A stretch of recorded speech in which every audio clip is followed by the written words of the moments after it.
It's time for a new segment, Mid-Season Grades. Oh, we're all teachers now. Halfway through, we're going to go through a handful of some of the more interesting teams, and you guys assign the grades. Normal grading system, by the way. Chandler, you're familiar with the F, and we're going to go all the way up to an A+. So Eastern Conference. And we'll start with the Sixers. Lou, I almost feel like you really need to kick this one off. We know they're 11th right now, 17 and 27. Their ratings, if you're into that, offensively, a 24th spot, defensive 21st. And we know about the injuries. So what kind of a midseason grade are you giving the Sixers?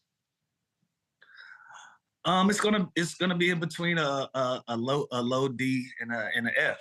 I think, yeah, I just think where the expectations were and where reality is, we're way off base. And again, there's still a lot of uncertainty that's surrounding the 76ers. We don't know about the longevity plan with Joel Embiid. We don't know what type of health that Paul George is going to have. There's too many uncertain things, too many moving parts there. Just haven't seen consistency. What I will give them is whoever they put on the floor so far, they've tried to go out there and compete and give themselves a chance to win it and to winning games. And it just hadn't worked out for them. And so sitting at the 11th spot, still not knowing what's the plan with Joel Embiid moving forward, it's hard to grade this team any other way besides what their record shows. 11th in the East is not what they plan on being. You know, this is a team that was constructed to be a 1 through 4 type of team to compete with the Milwaukees, compete with the New Yorks and the Bostons of the world. And they just haven't done it. You know, the Cleveland Cavaliers have come out as a surprise, shocking team. And I feel like the 76ers were supposed to be in that conversation. Hadn't got there yet. We don't know what's to move forward. I'm giving it a low D, possibly an F. Dang. Okay, Chandler. We're going to go a little bit further up the rankings for yours, and we'll take a look at New York. They're third. They're 30 and 16. Offensively, they're rated second. Defensively, 15th, a little bit different from what we just talked about. And obviously, the big high hopes, they brought in Mikal Bridges. They brought in Cat. They're only, is that right? 2 games back of the Celtics? That's kind of crazy. Chandler, what kind of grade are you giving them? I'm giving them an A-. I think the only reason they're getting a -2 is just because of the depth. And that's a normal concern every time you look at a Tom Thibodeau team. Even if he had depth, I don't know if he plays 9, 10, 11 guys ever. You know what I mean? And so this team is second offensive rating and 15th defensive rating. And I think that's a great thing because I think that we thought the offense would maybe take a little bit longer. When you add a guy like Towns, a guy like Bridges, another reason they got an A is they absolutely dominated that trade. So it's hard not to give them an A just based on getting Karl-Anthony Towns alone. But I thought the offense would take a lot longer, and it hasn't. They've clicked. They play great. They look like they played together for years, and their defense is only going to get better with that personnel, with that roster, OG and Bridges and all those guys that can be, 3-and-D guys that can guard 1 through 5. Their defense is only going to get better in the playoffs when it slows down. So I think they're in a good spot. I think that the only thing keeping me from giving them an A+ is maybe adding one of these scorers off the bench, but they think they have that in Deuce McBride right now. So they're in good position here. I'm gonna give you a little extra credit. To win the Eastern Conference, it's at +500. I actually think I did that before the season started, but what do you think? It all comes down to standings, right? Like if they get past it, if they're the 2 and 3 seed and they have to play the Celtics and they get to the Eastern Conference Finals, I think they have a good fighting chance to get past the Cavs and to get out of the East. It's all going to come down to who they have to play first to get there. If the Celtics for some reason finish first and they get the Cavs, then it gets interesting. But with those odds, I don't hate it. All right, don't hate it. I love this next one. We're going to Detroit, the Pistons, 23 and 22, sitting in the 6th spot. Gotta love it. Offensively, 17th, 13th defensively. A great surprise team. They've added a couple vets, got a new coach. Such a feel-good story considering last year they set a bad historical mark. Lou, what kind of grade are we giving it to Detroit? A-, easy. A- easy. This is the Detroit Pistons are the kid in class that failed miserably last year, went to summer school, did everything that he had to do, and came back and was a worthy student. So I give them an A- from being historically bad last year to being in a 6th seed right now, being a 500 basketball team. 6 is pretty good in the East, considering all things, and they've put themselves in that position just by being a hard-working team. They're tough, they're physical, they have all the talent in the world. Cade Cunningham is a budding superstar in the making, possibly an all-star this year to give them that extra boost. They got great coaching and JB over there. everything is clicking in the right direction for the Detroit Pistons. They're one, maybe two pieces off from being from 1 through 4, being in the 6th seed right now. Major improvement. I give them an A- for the effort. Still fighting, but this team is doing great. Yeah, by the way, and let's not. go ahead. Sorry. That's exactly what I had at A-. And let's not overreact to this team. Are they a contender? No. But if there was a most improved team in the NBA, it's the Detroit Pistons. The fact that they added those vets, developed Kid Cunningham, they have some hope there as opposed to last year where it was just a dumpster fire. Okay, they've shown improvement. Yeah, they've shown improvement. They're in right now. I don't see any teams behind them right now that's going to put themselves in a position to get in front of Detroit. I think they put themselves in a spot where they get one of these guaranteed spots 1 through 6. And right now, sitting at 6, they quite possibly can get to 5 or stay at 6. I like them in the playoffs right now. I take that bet. Yeah, me too. I'm going with yes. This is crazy. I love it. All right, we got to go to Milwaukee for the next one, Chandler. 25 and 18 in the 4th spot.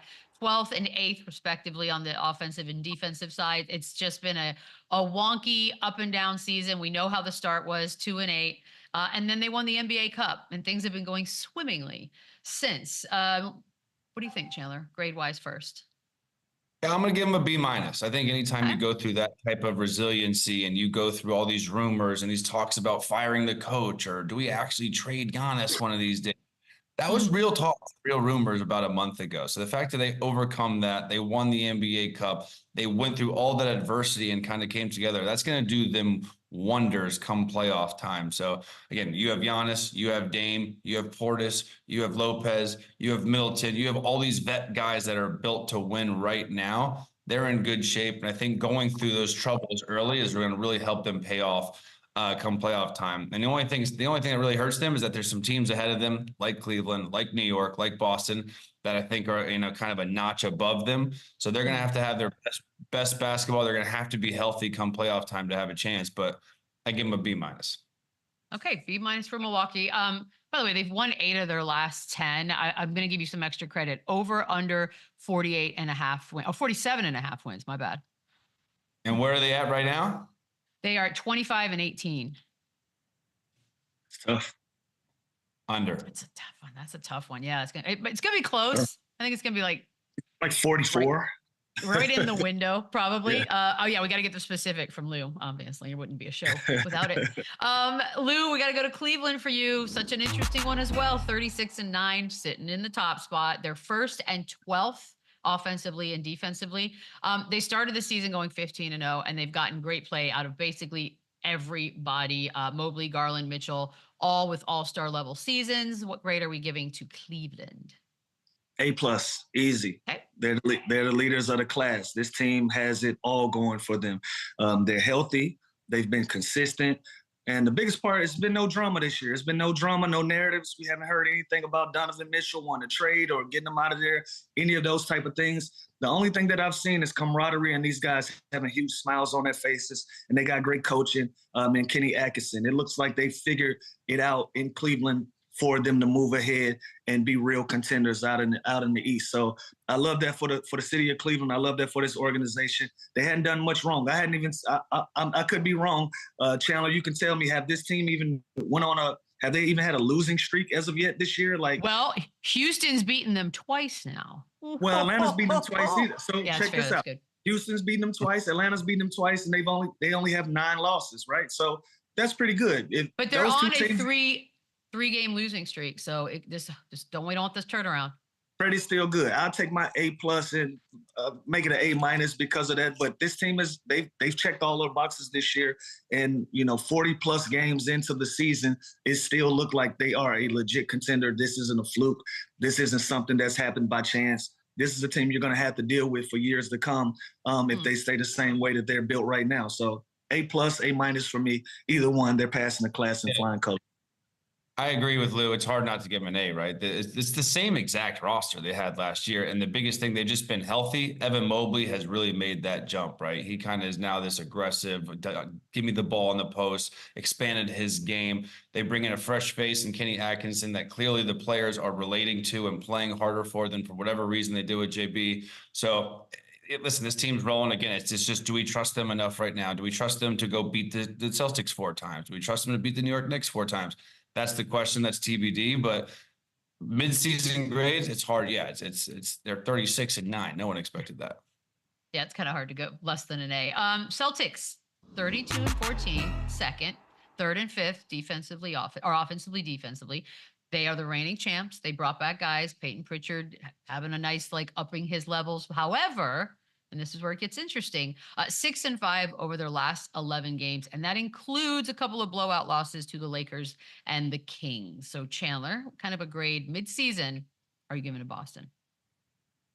I got to give them a B-. And it was just crazy because they're still second in the Eastern Conference. Like you said, they're the third best offense and the fifth best defense. And I think lately, the last month, they haven't been great. They haven't, and they settle for a lot of threes. I still think they take way too many threes. And watching them against the Lakers the other night, they'll turn down a good 2-point floater or like kind of a mid-range jump shot to take a worse three. I've never seen a team do that so much. Their starting lineup is the best in the NBA, but again, their bench is a little thin. They have the 6th man of the year, Peyton Pritchard. What can they get from guys like Cornette, from Hauser, from Horford? Can he stay healthy? So at the end of the day, am I panicking? No, but the last month has made me feel a little weird about this, but I still trust them more than anyone else in the East. So give me a B-. Last year also was so easy for them, right? Last year was boring, really.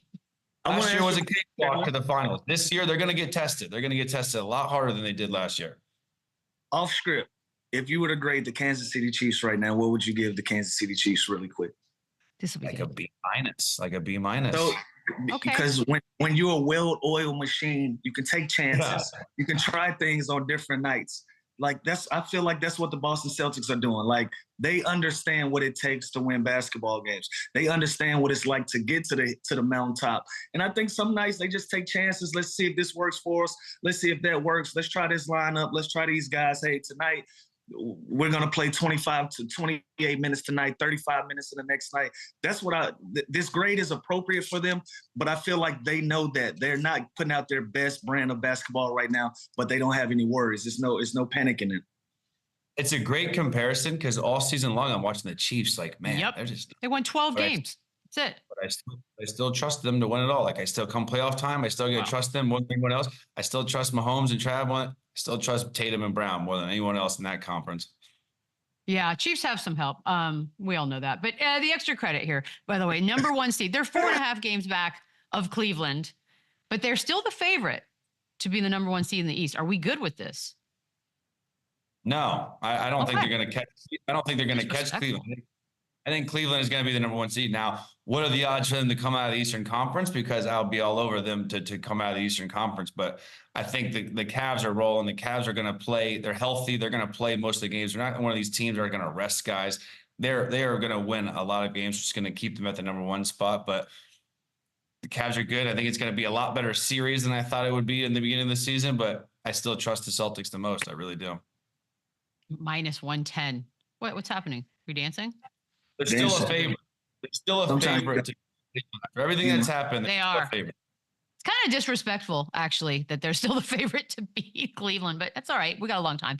We're going to take a quick break. I listen to this man every single day in the afternoons. Joining us next, Eddie Johnson. Run it up, run it back, yeah. Run it up, run it back, run it up, run it back, run it up, run it back.